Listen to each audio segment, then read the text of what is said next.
রমাদানের রোজা রাখা এটা কি ফরজ। আল্লাহু আকবার বলেছেন কে? আল্লাহ তাআলা বলেন ইয়া আইয়ুহাল্লাযীনা আমানু কুতিবা আলাইকুমুস সিয়াম কামা কুতিবা আলাল্লাযীনা মিন ক্বাবলিকুম লাআল্লাকুম তাত্তাকুন। আল্লাহ তাআলা ডেকে বলেন হে ঈমানদারেরা, যারা ঈমান এনেছো, আমি আল্লাহকে আল্লাহ বলে মেনে নিয়েছো, তোমরা শুনে রাখো কুতিবা আলাইকুমুস সিয়াম, পবিত্র মাহে রমাদানের রোজাগুলোকে তোমাদের উপর ফরজ করা হয়েছে, যেমনি ভাবে তোমাদের পূর্ববর্তী লোকদের উপর, নবীদের উম্মতদের উপর ফরজ করা হয়েছিল। সুবহানাল্লাহ। এই মাহে রমাদানের রোজা শুধু আমাদের জন্য ফরজ ছিল না, আমাদের পূর্ববর্তী নবীদের যত উম্মত ছিল সমস্ত নবীদের উম্মতের বেলায়ও এই রমাদানের রোজাকে আল্লাহ তাআলা ফরজ করে দিয়েছেন। বলেছেন আল্লাহ এই রমাদানের রোজা ফরজ। শুধু তাই নয়, এই রমাদান মাহে রমাদান আর মাত্র কয়েকটা দিন পরে শুরু হতে যাচ্ছে। চিন্তা করতে হবে, প্রস্তুতি নিতে হবে, কত বড় দামি একটি মাস। আল্লাহর নবী বলেছেন পবিত্র মাহে রমাদানে কোন ব্যক্তি যদি একটি নফল আদায় করে, আল্লাহ তাআলা খুশি হইয়া তার আমলনামায় একটা ফরজের সওয়াব লিখে দিবেন। রমজান মাস ছাড়া অন্য মাসে সারা বছর 1,01,00,000 নফল যদি কেউ আদায় করে, তার একটা ফরজের সমতুল্য হবে না। কিন্তু আল্লাহর নবী, আমার আপনার দরদের নবী, বিশ্ব নবী জানিয়ে দিলেন, ও আমার উম্মতেরা, তোমরা শুনে রাখো, মহিমান্বিত পবিত্র রমাদান মাস কত বড় সম্মানিত দামি মাস। যদি কোনো ব্যক্তি রমাদানে একটি নফল আদায় করে, আল্লাহ তাআলা খুশি হইয়া তার আমলনামায় একটা ফরজের সওয়াব দান করে দিবে। শুধু তাই নয়, আল্লাহর নবী বলেন যদি কোনো ব্যক্তি রমাদান মাসে একটা ফরজ আদায় করে, অন্য মাসে 70 বার 70টা ফরজ আদায় করার সওয়াব আল্লাহ তাআলা আমলনামায় দান করে দিবে। একটা ফরজ কয়টা ফরজের সমতুল্য? জোরে বলেন কয়টা? 70টা। আল্লাহু আকবার বলেন। আল্লাহ, আমরা 5 ওয়াক্ত নামাজ ফরজ সেটাই আমরা করতে পারি না। আর রমাদান এত মহিমান্বিত একটি মাস, যেই মাসে আল্লাহ তাআলা একটা ফরজের বদৌলতে 70টা ফরজের সওয়াব আমার আপনার আমলনামায় দান করে দিবেন। চিল্লায়া বলেন সুবহানাল্লাহ। আর একটা নফল আদায় করলে একটা ফরজের সওয়াব দান করে। সেজন্য পবিত্র রমাদান মাসে ইবাদতে সময় কাটাইতে আমরা রাজি আছি তো সবাই ইনশাআল্লাহ। প্রত্যেকটা আমলকে আল্লাহ তাআলা 70 গুণ বৃদ্ধি করে দিবেন। হাদিসে কুদসিতে বলেন, আল্লাহ তাআলা বলেন আস-সাওমু লি ওয়া আনা আজিজা। আল্লাহ যখন দেন তখন কি আর হিসাব করে দিবেন? বলেন, জোরে বলেন আল্লাহু আকবার। আল্লাহ যখন দিবেন তখন আনলিমিটেড দিতে থাকবেন। পবিত্র মাহে রমাদানের বিশেষ বিশেষ কিছু মুহূর্ত রয়েছে, যেই সময়গুলো দোয়া কবুল হয়। আমার ভাইয়েরা, বাবাজিরা, রমাদান আসতেছে, গুরুত্বের সাথে আমাদেরকে সেটা মূল্যায়ন করতে হবে, পালন করতে হবে, প্রস্তুতি নিতে হবে। দুনিয়ার ব্যস্ততা কমায় ফেলতে হবে। আমার জীবনের দুনিয়ার কিছু নুকসান হলে হোক, রমাদানের রোজার কোনো ক্ষতি হয় আমি সেটা হতে দিব না। প্রস্তুতি নিতে হবে। আল্লাহর নবী বলেন, যে ব্যক্তি পবিত্র মাহে রমাদানের রোজাগুলো গুরুত্বের সাথে রাখবে, রাতের বেলায় কিয়ামুল লাইল তারাবির নামাজ আদায় করবে, আল্লাহর নবী বলেন আল্লাহ তাআলা খুশি হইয়া তার পিছনের সমস্ত গুনাহগুলো মাফ করে দিবেন। গুফিরা লাহু মা তাকদ্দামা মিন যামবি, তার জীবনের সমস্ত গুনাহ ক্ষমা করে দিবেন কে? আল্লাহ। শুধু তাই নয়, পবিত্র মাহে রমাদানে বিশেষ বিশেষ কিছু মুহূর্ত, বিশেষ বিশেষ কিছু সময় রয়েছে, যে সময়গুলোতে অল্প আমলি আল্লাহ তাআলার কাছ থেকে নাজাত পাওয়া যায়, ক্ষমার ঘোষণা আল্লাহ তাআলা দিয়া দিবেন। আল্লাহর নবী বলেন, রোজাদারদের জন্য দুইটা খুশি।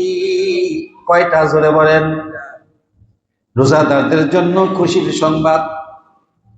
রোজাদারদের দুইটা খুশি।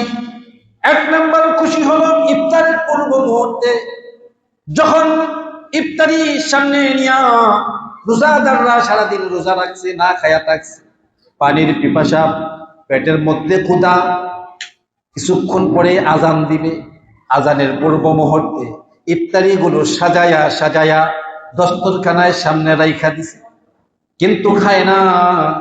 আল্লাহ তাআলার হুকুম এখনো হয় না। জোরে বলেন আল্লাহু আকবার। আল্লাহ তাআলা বড় খুশি হয়ে যায়। আল্লাহর নবী বলেন, সেই ইফতারির পূর্ব মুহূর্তে রোজাদারদের জন্য একটা খুশি। এক নম্বর খুশি হলো সে ইফতারি করবে আনন্দের সাথে, এটা একটা খুশি। দ্বিতীয়, একের ভিতরে দ্বিতীয় খুশি হলো আল্লাহ তাআলা ইফতারির সময় তার বান্দা বান্দীদের জীবনের সব গুনাহ মাফ করে দেয়। একের ভিতরে দুই। উলামায়ে কেরাম ব্যাখ্যা করেন এই খুশি দুই ধরনের। একটা খুশি হলো সে ইফতারি করবে, কি বলেন, সারাদিন খাই নাই, একটু খাবো, এখন মনের ভিতরে আনন্দ থাকে কি থাকে না? জোরে বলেন, থাকে কি থাকে না? এটা একটা খুশি। দ্বিতীয়ত খুশি, এই যে একটা অবস্থা, বান্দা সারাদিন রোজা রেখেছে, না খেয়ে চুপচাপ বসে আছে, ইফতারির সামনে নিয়ে সুস্বাদু ফল, ইফতারি, বেগুন ভাজা, আলুর চপ, এত সুস্বাদু খাবার, কিছুই খায় না, আল্লাহ তাআলার হুকুমের অপেক্ষায়। আল্লাহ তাআলা ওই মুহূর্তে তার প্রিয় বান্দা বান্দীদের জীবনের সমস্ত গুনাহ মাফ করে দেন। গুফিরা লাহু মা তাকদ্দামা মিন যামবি, আল্লাহ তাআলা ক্ষমা করে দেন। এটা, এই ক্ষমা পাওয়াটা একটা খুশি কিনা বলেন? আল্লাহ যদি আমাদের জীবনের গুনাহ মাফ করে দেয়, আমরা সবাই খুশি কিনা বলেন? আল্লাহ কবুল করুক, সকলে বলুন আমিন। দুই নম্বর খুশি হলো ঈদুল ফিতরের দিন। দীর্ঘ একটি মাস সিয়াম সাধনার পরে রোজাদার যখন ঈদুল ফিতরের মাঠে যায়, আল্লাহ তাআলার পক্ষ থেকে সমস্ত রোজাদারদের জন্য ক্ষমার ঘোষণা, আর আল্লাহ তাআলার রহমতের ফেরেশতারা কি করে তাদের জন্য ওয়েলকাম, তাদের নাজাতের সুসংবাদ থাকে। যেই পথে ঈদগাহের মাঠে যায়, সেই পথে আল্লাহ তাআলার পক্ষ থেকে জান্নাতে গালিচা বিছিয়ে দেওয়া হয়। আমার প্রিয় ভাইয়েরা, বাবাজিরা, গভীর মনোযোগ দিয়ে শোনেন। কেন রোজা রাখবো না? গুরুত্বের সাথে কেন এই রোজাকে আমরা গ্রহণ করব না? এটা সাধারণ কোনো ইবাদত না। আল্লাহ তাআলার পক্ষ থেকে চূড়ান্ত ক্ষমার ঘোষণা এই পবিত্র রমাদান। দীর্ঘ 11টি মাস যেমনি খুশি তেমনি চলেছি। আল্লাহ তাআলা আমাকে আপনাকে বড় ভালোবাসেন, আমাকে আপনাকে বড় পছন্দ করেন, মায়া করেন, ভালোবাসেন, যার কারণে পবিত্র মাহে রমাদানের মতো একটি মাস আল্লাহ তাআলা আমাকে আপনাকে দান করেছেন। বান্দারে, ও আমার বান্দা, গুনাহ করছো, অন্যায় করছো, দীর্ঘ 11টি মাস অতিবাহিত হয়ে গেছে, রমাদান চলে আসছে। বান্দারে, রোজাগুলো রাখতে শুরু করো। ও বান্দা, তুমি যাতে করে জান্নাতি হতে পারো, রমাদান মাসে যাতে করে তুমি রোজাগুলো রাখতে পারো, রমাদান মাসে যাতে করে তুমি বেশি বেশি করে নামাজ পড়তে পারো, জিকির আজকার করতে পারো, যার কারণে আমি কি করেছি শোনো রে বান্দা, তোমাকে ভালোবেসে তোমার শত্রু মরদুদ শয়তান যে আছে, মরদুদ শয়তানকে আমি শৃঙ্খলাবদ্ধ করে দিয়েছি। জোরে বলেন আল্লাহু আকবার। রমজান মাস আসলে আমার আপনার শত্রু যে নামাজ পড়তে দেয় না, সে কি বন্ধু না শত্রু? যে জিকির করতে দেয় না, সে বন্ধু না শত্রু? যে তেলাওয়াত করতে দেয় না, উলামায়ে কেরামের সাথে থাকতে দেয় না, সে বন্ধু না শত্রু? শত্রু। সেই শত্রুকে কি করা হয়? শৃঙ্খলাবদ্ধ করা হয়, তাকে জেলখানায় আটকে দেওয়া হয়। জোরে বলেন আলহামদুলিল্লাহ। বান্দা, আর কি চাও?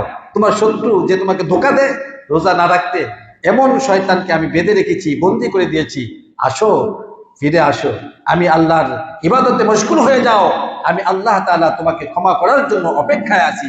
জোরে বলেন আল্লাহু আকবার। শুধু তাই নয়, আল্লাহ তাআলা প্রিয় বান্দা বান্দীদেরকে উৎসাহিত করার জন্য আল্লাহর নবীর মাধ্যমে জানিয়ে দেন, ও আমার বান্দারা, তোমরা শুনে রাখো, পবিত্র রমাদান যখন শুরু হয়ে যায়, জাহান্নামের 7টি দরজাই বন্ধ করে দেওয়া হয়। জাহান্নামের 7টা দরজা কি? ক্লোজ, বন্ধ। জোরে বলেন আল্লাহু আকবার। পক্ষান্তরে জান্নাতের দরজাগুলো খুলে দেওয়া হয়, যাতে করে মুমিন, মুসলমান, ঈমানদার যারা স্বাচ্ছন্দ্যে তারা রোজা রাখবে আনন্দের সাথে, যে আমাদের এই কষ্টের বিনিময়ে আল্লাহ তাআলা জান্নাত খুলে রাখছেন, আমরা জান্নাতে যাব। আল্লাহ কবুল করুক, সকল বলুন আমিন। এরকম অসংখ্য ফজিলত রয়েছে এই রমাদানের রোজার মাধ্যমে। মহিমান্বিত পবিত্র রমাদান মাস আর মাত্র অল্প কয়েকদিন। আমরা খুশি না বেজার? জোরে বলেন খুশি না বেজার? চায়ের দোকানদাররা খুশি না বেজার? ওদের জায়গা মতো কথা কয়ে লাইছে নাকি বলে? কি করব, তারাও তো গরিব মানুষ, কিন্তু আল্লাহর জন্য কুরবানি করেন। আপনি রমজান মাস আসলে এত পিসাব হয়ে যান, একেবারে পর্দা লাগায়া খাওয়া দাওয়ার ব্যবস্থা, কথা বলেন ঠিক কিনা? আর সেখানেও পুরুষ নামের কিছু মহিলা শরম পায়, সেই পর্দার ভিতরে গিয়া চা খায়, আবিজাবি খায়, কথা বলেন ঠিক কিনা? এটা কি চলবে না চলবে না? জোরে বলেন, কি চলবে কি চলবে না? সাবধান, আল্লাহর ধরা বড় কঠিন ধরা। আল্লাহকে ভয় করেন, আল্লাহকে ভয় করেন। চায়ের দোকানে বা হোটেলগুলোতে এরকম ভাবে পর্দার ব্যবস্থা করে, খাবারের ব্যবস্থা করে আপনি জাহান্নামী হয়ে যান না। জাহান্নামীদেরকে সহযোগিতা করা মানে আপনি নিজেও তো তার সহচর, কথা বলেন ঠিক কিনা? যে চুরি করে এবং সহযোগিতা করে সমান অপরাধী। যে চুরি করে এবং চুরি করতে সহযোগিতা করে। সেজন্য আমাদের এই ওলামায়ে কেরাম এলাকার মসজিদের ইমাম সাহেবদের একটা প্ল্যাটফর্ম তৈরি হয়েছে। আলহামদুলিল্লাহ, সবাই একটাই সিদ্ধান্ত নিয়েছে এবং মসজিদ থেকে এই আহ্বান যেন জানিয়ে দেওয়া হয়, মসজিদের আশেপাশে শুধু নয়, এলাকার কোথাও যেন আমরা কি না করি, এই ধরনের রোজাদারদের সাথে বেয়াদবি না করি। এটা রোজাদারদের সাথে, রোজার সাথে বেয়াদবি শামিল, কথা বলি ঠিক কিনা? আপনি ব্যবসা ঘুরান, বরকত দেওয়ার মালিক কে? রমজান মাসে ইফতারি ব্যবসা করেন, ফলের ব্যবসা করেন, কি বলেন আছে না নাই? চোরের মতো আপনার এই ব্যবসা কেন করতে হবে? আল্লাহ তাআলা সঠিক বুঝ দান করুক, সকল বলুন আমিন। পবিত্র রমাদান মাসের অনেকগুলো আমলের মধ্যে অসংখ্য আমল রয়েছে, সালাতুত তারাবি তার মধ্যে অন্যতম। আলহামদুলিল্লাহ বলেন, আমাদের এখানে খাতমে তারাবি হবে। খাতমে তারাবি হবে, খুশি না বেজার? এখানে অনেক মানুষ আছে জীবনে কি করি নাই, কোনোদিন কোরআন খতম করি নাই। অনেকে আছে জীবনে কোরআন পড়তেই পারে না। আর আল্লাহর নবী বলেছেন, যে ব্যক্তি কোরআন তেলাওয়াত করবে এবং শুনবে, উভয়ের আমল নামায় 10টি করে নেকি লিখে দেওয়া হবে। রমজান মাসে 70 গুণ বেশি, তাহলে কত হয়? 700 হয় নাকি বলে? 700। নামাজের মধ্যে আরো 27 গুণ। সুবহানাল্লাহ বলে। নামাজের মধ্যে পড়লে কয় গুণ বেশি? রমজান মাসে পড়লে 70 গুণ বেশি। সোয়াব আর সোয়াব, সোয়াব আর সোয়াব। 1-1.5 ঘন্টা সময় তারাবিতে আমরা দিতে পারবো কিনা বলেন? যুবক ভাইরা, আমার বাবাজিরা, ব্যস্ততার এই সময় জীবন আমার আপনার শেষ হয়ে যাচ্ছে। ধীরে ধীরে আমরা কবরের যাত্রী, কবরের যাত্রী। এই সময় ধরে রাখতে পারবেন না, এই সময় টিকে থাকবে না, চলেই যাবে। কিছুটা সময় আল্লাহর জন্য আমরা ব্যয় করব। রাজি আছি তো ইনশাআল্লাহ? আল্লাহর নবী বলেন, যে ব্যক্তি পবিত্র রমাদান মাসের রোজার দিনে ইফতারের সময় যদি কোনো ব্যক্তি তার কোনো ভাইকে অথবা বোনকে ইফতারি করাইল, আল্লাহর নবী বলেন তার জীবনের সমস্ত গুনাহগুলো আল্লাহ তাআলা ক্ষমা করে দিবেন। শুধু তাই নয়, আল্লাহর নবী বলেন, কোন ব্যক্তি যদি অন্য কাউকে তার ভাইকে ইফতারি করায়, আল্লাহ তাআলা তার আমলনামায় একটা রোজার সওয়াব দান করে দিবেন। রোজা আমারটা কবুল হলো না না হলো, আমি যদি আরেকজন রোজাদারকে ইফতারি করাই তাহলে আমার আমল নামায় একটা পুরা রোজার সোয়াব আল্লাহ তাআলা দান করে দেবেন। সুবহানাল্লাহ। এতে করে আমি যাকে খাওয়াইলাম তার তার কি কোনো কমতি হবে না। শুধু তাই নয়, আমার আপনার নবী বিশ্ব নবী মুহাম্মদুর রাসূলুল্লাহ সাল্লাল্লাহু আলাইহি ওয়াসাল্লাম বলেন, কোন ব্যক্তি যদি তার প্রতিবেশীকে, কোন মুসলমান বান্দাকে যদি পেট ভরে ইফতার করায়, আল্লাহর নবী বলেন কিয়ামতের ময়দানে, কঠিন হাসরের দিনে, আজকের খুতবার এই হাদিস পড়বো আপনারা শুনবেন। আল্লাহর নবী বলেন কিয়ামতের দিন আল্লাহ রাব্বুল আলামিন তাকে হাউজে কাউসারের পানি পান করাবেন, যেই পানি পান করানোর সাথে সাথে আর জান্নাতে যাওয়ার আগে তার কোনোদিন পানির পিপাসা লাগবে না। আর জোরে বলেন আল্লাহু আকবার। তাহলে আমরা সুযোগ পাইলেই মুসাফির অথবা এরকম কাউকে ইফতারিতে শামিল করানো। দেখেন সাহাবীরা তো তখন অনেকের দারিদ্রতা অবস্থা, যে ইয়া রাসূলুল্লাহ আমাদের তো সামর্থ্য নাই পেট ভরে কাউকে খাওয়াবো। আল্লাহর নবী বলেন তোমাদের যা সামর্থ্য আছে, একটা খেজুর দিয়ে হলো, এক গ্লাস দুধ দিয়ে হলো, তা না হলেও এক গ্লাস পানি দিয়েও যদি তুমি কাউকে ইফতার করাও, তারপরও আল্লাহ তাআলা তোমাকে সওয়াব দান করে দেবে।